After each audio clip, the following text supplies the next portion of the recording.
வணக்கம் நேர்களே. இன்னைக்கு நாம பார்த்துட்டு இருக்கக்கூடிய சிறப்பு பதிவு கிரக சேர்க்கை.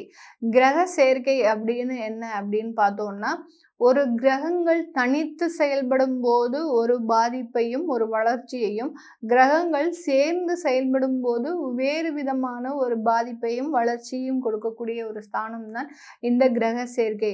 2 கிரகங்கள் சேர்ந்து செயல்படும் போது, நீங்க பிறக்கும் போது 2 கிரகங்கள் சேர்க்கை பெற்று இருக்கு அப்படின்னா அதன் மூலமாக உங்களுடைய வாழ்க்கை எப்படி இருக்கும்? இது நிர்ணயிக்கப்பட்ட ஒரு விஷயம்தான். அதாவது நீங்க பிறக்கும்போது என்னென்ன மாதிரியான கிரகங்கள் அமைப்பு இருக்கு அப்படின்றத பார்த்து தான் நம்ம சொல்றோம்.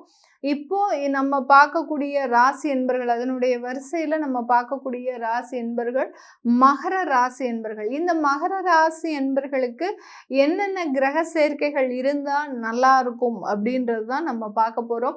காலபுருஷனுக்கு 10ஆம் இடமான அந்த கர்ம ஸ்தானத்துல இருக்கக்கூடிய ராசி என்பர்கள் மகர ராசி என்பர்கள்.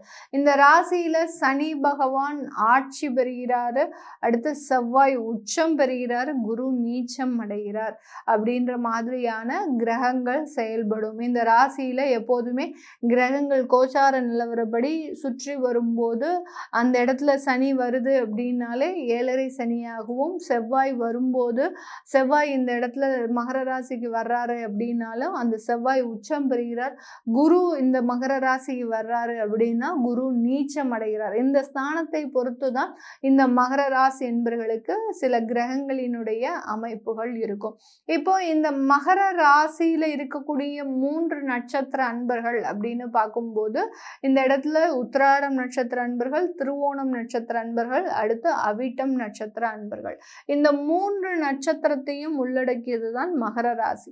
மகர ராசி என்பர்கள் எப்போதுமே பார்த்தீங்கன்னா 24/7 அப்படின்னு அளவுக்கு இடைவிடாமல் ஓய்வெடுக்காமல் உழைக்கக்கூடியவர்கள், எந்த விதமான எதிர்பார்ப்பும் இன்றி. இங்க அதுதான் நம்ம நோட் பண்ணக்கூடிய ஒரு முக்கியமான ஒரு பாயிண்ட். ஏன்னா ஒருத்தர் வேலை செய்யறாங்க அப்படின்னா அந்த இடத்துல எந்த விதமான எதிர்பார்ப்பும் இல்லாமல் வேலை செய்யும் போது அந்த வேலையினுடைய ஒரு அமைப்பு அப்படின்றது நல்ல விதமாக இருக்கும். ஒரு எதிர்பார்த்து செய்யும்போது இவங்க எனக்கு இவ்வளவுதான் கொடுத்தாங்க, நான் இவ்வளவுதான் செய்ய முடியும் அப்படின்ற மாதிரியான அங்க ஒரு கண்டிஷன் பேசிஸ்ல வேலை செய்யக்கூடிய ஒரு அமைப்பு அப்படின்றது இருக்கும். அதனால இந்த மகர ராசி என்பர்கள் எப்போதுமே அந்த வேலையில எந்த விதமான எதிர்பார்ப்பும் இருக்கவே இருக்காது. எனக்கு இவங்க இவ்வளோ தராங்க, நான் இவ்வளோ வேலை செய்கிறேன், நான் இவ்வளோ கொடுத்துருக்குறாங்க, அதனால நான் இவ்வளோ கிரேட்டாக வேலை செஞ்சுருக்கிறேன் அப்படின்ற மாதிரியாக எந்த விதமான ஒரு வருமானத்தை வச்சு அந்த வேலையை நிர்ணயிக்க மாட்டாங்க. இப்படிப்பட்ட இந்த மகர ராசி என்பர்களுக்கு இவர்களினுடைய கிரக சேர்க்கை, எந்த கிரக சேர்க்கை இவர்களுக்கு நல்ல ஒரு அமைப்பை கொடுக்கும் அப்படின்னு கேட்டிங்கன்னா, செவ்வாய் சந்திரன். அதாவது செவ்வாய் உங்களுடைய ராசியின் மீது சேர்க்கை பெறும்போது இந்த இடத்துல மிகப்பெரிய ஒரு உயர்ந்த யோகத்தை கொடுக்கக்கூடிய ஒரு அமைப்பு அப்படின்றது இருக்கும். ப்ராப்பர்ட்டி வாங்கிக்கிட்டே இருப்பீங்க, அந்த ப்ராப்பர்ட்டி வாங்குறத உங்களால் நிறுத்தவே முடியாது. அதே மாதிரி தொழில் செய்கிறதுல ஒரு ஜாம்பவான் அப்படின்னு சொன்னால் இந்த சந்திரன் செவ்வாய் சேர்க்கை கிரக சேர்க்கை இருக்கக்கூடியவர்கள் தான் இந்த மகர ராசி என்பவர்கள் ஒரு தொழில் ஜாம்பவான்களாக இருக்க முடியும். ஏன்னா செவ்வாயின்றது பார்த்தீங்கன்னா எப்போதுமே ஒரு ஆளுமை திறன், ஒரு தலைமை பண்பு அப்படின்றது கண்டிப்பாக இருக்கும். அந்த ஆளுமை திறனும் தலைமை பண்பும் இருக்கக்கூடிய இந்த மகர ராசி என்பவர்களுக்கு அதிகப்படியான அந்த தொழிலை ஏற்று நடத்தி அந்த தொழிலில் வருமானம் சம்பாதிக்கக்கூடிய அளவிற்கு அந்த தொழில் கட்டமைப்பு அப்படின்றது கண்டிப்பாக இருக்கும். ஏன்னா இந்த ராசி என்பவர்களுக்கு செவ்வாயாகப்பட்டவர் 4-11 குடையவர், அதாவது சுகஸ்தானாதிபதி, லாபஸ்தானாதிபதி. அவர் சந்திரன் மீது பயணிக்கும் போது அந்த சந்திரன் பார்த்தீங்கன்னா உங்களுக்கு 7ஆம் இடத்திற்கு உரியவர். அந்த 7ஆம் இடத்திற்கு உரியவர் அப்படின்றதுனால யார்கிட்டையும் ஒரு கம்யூனிகேஷன் பவர் அப்படின்றது இந்த மகர ராசி என்பவர்களுக்கு அதிகப்படியாக இருக்கும். அதனால அந்த தொழில் செய்யக்கூடிய ஒரு அமைப்பு வேணும் அப்படின்னா இந்த செவ்வாய் சந்திரன் இருந்தாதான் இவர்களால் தொழில் செய்ய முடியும். அது எப்பேற்பட்ட தொழிலாக இருந்தாலும் சரி. ஒரு 5 வருடம் ஒரு தொழிலை செஞ்சேன், எனக்கு இந்த தொழில் பிடிக்கல, எனக்கு இந்த தொழிலிருந்து இந்த தொழிலில் மாற்றணும்னு நினைச்சேன்னா அந்த தொழிலையும் இலகுவாக அதை ஏற்று நடத்தக்கூடிய ஒரு அமைப்பை வாய்ந்தவர்கள் இந்த மகர ராசி என்பவர்கள். அதனால செவ்வாய் சந்திரன் உங்களுடைய ராசியின் மீது இருக்கு அப்படின்னா கவலையப்படாதீங்க. நீங்க எந்த விதமான சில பிரச்சனைகளையும் தைரியமாக சமாளிக்கக்கூடிய ஒரு அமைப்பு அப்படின்றது இந்த மகர ராசி என்பவர்களுக்கு இருக்கும்.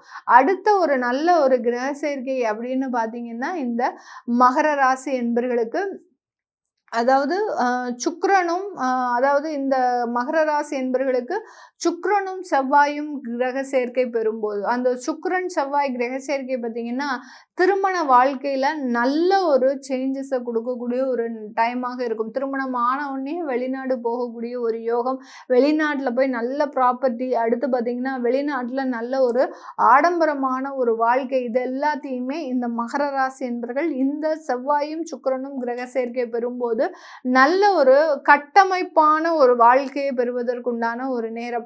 நல்ல ஒரு அழகான குடும்பம்பா, நல்ல ஒரு குழந்தைங்க இருக்கிறாங்க, நல்ல ஒரு வசதியான ஒரு வாழ்க்கை இருக்கு இவங்களுக்கு அப்படின்னு ஊர் மெச்ச வாழக்கூடியவர்கள் இந்த செவ்வாய் சுக்கிரன் கிரக சேர்க்கை பெற்ற இந்த மகர ராசி என்பர்கள்.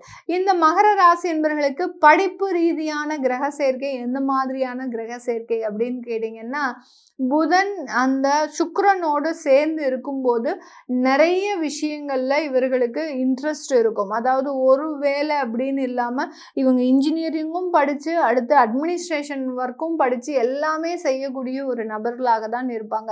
அந்த மேலும் மேலும் படிக்கக்கூடிய ஒரு ஆர்வத்தை இந்த புதனும் சுக்கிரனும் சேர்க்கை பெற்ற இருக்கக்கூடிய அந்த கிரக சேர்க்கை அந்த படிப்பு ரீதியான உயர்ந்த ஒரு அமைப்பை கொடுக்கக்கூடிய ஒரு கிரக சேர்க்கையாக தான் இந்த மகர ராசி என்பவர்களுக்கு இருக்கக்கூடிய ஒரு ஸ்தானம்.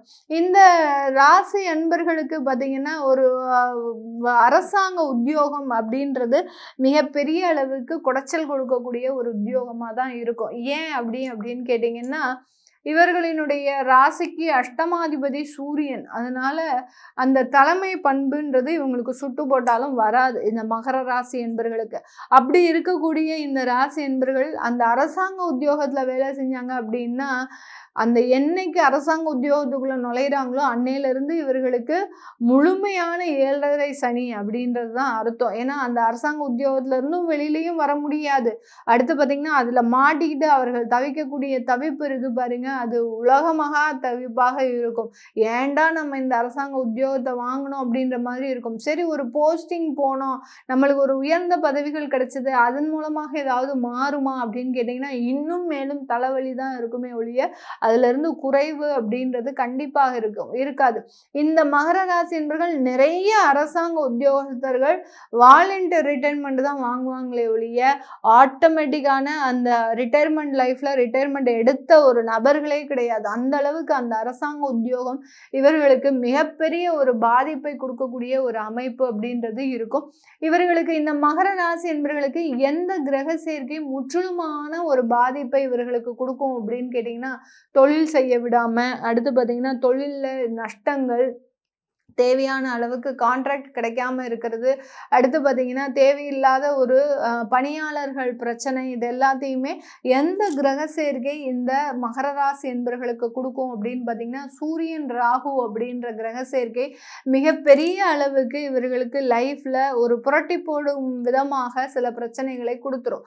ஏன் அப்படின்னு கேட்டிங்கன்னா, அந்த சூரியன் அஷ்டமாதிபதி அவர் சர்ப்ப கிரகத்தோடு சேர்க்கை பெற்று இருக்கும்போது இந்த மாதிரியான தொந்தரவுகளை கொடுக்கக்கூடிய ஒரு அமைப்பு இந்த மகர ராசி என்பர்கள் பெறுகிறாங்க. இப்போ இந்த சூரியன் ராகு கிரக சேர்க்கை பெற்று இருக்கு அப்படின்னு பார்த்தீங்கன்னாலே, அந்த சூரியன் ராகு வந்தாச்சுனாலே இவர்கள் கிரகணத்துல இருக்கக்கூடிய ஒரு நபர்களாக தான் இருப்பாங்க. அதாவது கிரகணத்தன்னைக்கு பிறந்திருப்பாங்க. சூரிய கிரகணம் அப்படின்ற மாதிரியான அந்த கிரகணத்துல பிறந்திருக்கக்கூடிய ஒரு அமைப்பை வாய்ந்தவர்களாக தான் இருப்பாங்க. அதுவும் அமாவாசை அப்படின்ற ஒரு தினத்திலையும் பிறந்திருப்பாங்க. இந்த சூரியன் ராகு கிரக சேர்க்கை பார்த்தீங்கன்னா, இவர்களுக்கு மிகப்பெரிய பொருளாதார பின்னடைவை கொடுத்துரும். என்னதான் இவர்கள் மேலும் மேலும் வளர்ச்சி அடைந்து வந்தாலும் கூட அந்த இடத்துல பொருளாதார பின்னடைவு அப்படின்றது கண்டிப்பாக இருந்துகிட்டே இருக்கும். கடன்னால தன்னுடைய வாழ்க்கையவே அழிச்சு கொள்ளக்கூடிய அளவிற்கு சில பிரச்சனைகள்லாம் வரும். ஏன்னா சூரியன் உங்களுடைய ராசியின் மீதே இருந்து ராகுவோட சேர்ந்து இருக்கிறார். அதே இடத்துல சந்திரனும் இருக்கிறதுனால அந்த வாழ்க்கையை முடித்து கொள்ளக்கூடிய அளவிற்கு ஒரு ப்ரெஷரை அந்த இடத்துல அந்த சூரியன் ராகு கிரக சேர்க்கை அதிகப்படியான ஒரு பிரச்சனைகளை கொடுக்கக்கூடிய ஒரு அமைப்பாக இருக்கும். அதே மாதிரி திருமண தோல்விகள் இதெல்லாமே பார்த்தீங்கன்னா இந்த சூரியன் ராகு கிரக சேர்க்கை இந்த மகர ராசி என்பவர்களுக்கு கொடுத்துரும். அந்த திருமண தோல்விகள்லாம் பார்த்தீங்கன்னா, முதல் திருமணத்தில அதிகப்படியான துன்புறுத்தல்களை கொடுக்கும். அதாவது தேவையில்லாத அவமானங்கள், அடுத்து பார்த்தீங்கன்னா, பெண்களாக இருக்கிறாங்க அப்படின்னா, அந்த புகுந்த இடத்துல அதாவது தன்னுடைய கணவர் வீட்ல அதிகப்படியான துன்புறுத்தல்களை அனுபவிச்சிருப்பாங்க. இந்த மாதிரியான விஷயங்கள் எல்லாமே இந்த சூரியன், ராகு கிரக சேர்க்கை அப்படின்றது இந்த மகர ராசி என்பவர்களுக்கு அதிகப்படியாக இருக்கும். இந்த சூரியன், ராகு, சூரியன், கேது கிரக சேர்க்கை இருக்கு அப்படின்னா அப்பாவோட சேர்ந்து லைஃப்ல டிராவல் பண்ண முடியாது. அப்பா, மாமனார், சித்தப்பா இந்த மாதிரியான உறவுகளோடு சேர்ந்து டிராவல் பண்ண முடியாத ஒரு அமைப்பு அப்படின்றது இந்த சூரியன், ராகு கிரக சேர்க்கை இந்த மகர ராசி என்பவர்களுக்கு கொடுக்கும். அப்படி இருக்கக்கூடிய இப்போ என்னுடைய குழந்தை எனக்கு சூரியன், ராகு கிரக சேர்க்கையில தான் பிறந்திருக்கு. அப்போ நான் என்ன செய்யணும்? என்னுடைய குழந்தை அவன் சின்ன குழந்தை, இவனை என்ன பண்ண முடியும் நாங்க அப்படின்னு கேட்டிங்கன்னா, அவர்கள் ஒரு வயது வந்ததுக்கு அப்புறம் அவர்களை தனித்து செயல்பட நம்ம விட்டுறணும். அவர்களினுடைய வாழ்க்கையில எடுக்கக்கூடிய முக்கியமான முடிவுகள் அவர்கள் எடுக்கக்கூடிய ஒரு முடிவுகளாக தான் இருக்கணுமே ஒழிய அந்த பெற்றோர்கள் எடுக்கக்கூடிய ஒரு முடிவுகளாக இந்த சூரியன், ராகு கிரக சேர்க்கை இருக்கக்கூடிய இந்த மகர ராசி என்பவர்களுக்கு இருக்கக்கூடாது. இருந்தது அப்படின்னா இது மிகப்பெரிய ஒரு வாழ்க்கை மாற்றத்தை கொடுக்கக்கூடிய ஒரு அமைப்பு அப்படின்றது கண்டிப்பாக இருக்கும். இந்த மாதிரியான கிரக சேர்க்கைகள் தான் இந்த மகர ராசி என்பவர்களுக்கு முழு அளவிலான ஒரு மாற்றத்தை அவர்களினுடைய வாழ்க்கையில கொடுக்கும். இது போக உங்களுடைய தசாபுத்தி இந்த மகர ராசி என்பவர்களுக்கு இப்போ மேக்சிமம் பார்த்தீங்கன்னா குரு தசை, சனி தசை, அந்த மாதிரியான புதன் திசை வரைக்கும் இருக்கக்கூடிய ஒரு தசாபுத்திகளாக தான் இருக்கும். இது உங்களுடைய கிரக சேர்க்கைக்கு எந்த மாதிரியாக செயல்படுது? ஏன்னா நிறைய மகர ராசி என்பவர்கள் 7.5 சனி முடிந்து புதிதாக ஒரு தொழிலை ஆரம்பிக்கணும் அப்படின்ற ஒரு முழுமையான நோக்கத்தோடு இருக்கிறீங்க. அந்த மாதிரியான அமைப்புகள்லாம் உங்களுக்கு எப்படி இருக்கும் அப்படின்னு தெரிஞ்சுக்க விருப்பப்படுறவங்க கீழே இருக்கிற நம்பருக்கு வாட்ஸ்அப்பில் அப்பாயின்மெண்ட் வாங்கிக்கிட்டு நீங்கள் கன்சல்ட் பண்ணிக்கலாம். உங்களிடமிருந்து விடைபெறுவது உங்கள் ஆஸ்ட்ரோ பூர்ணா. நன்றி, வணக்கம்.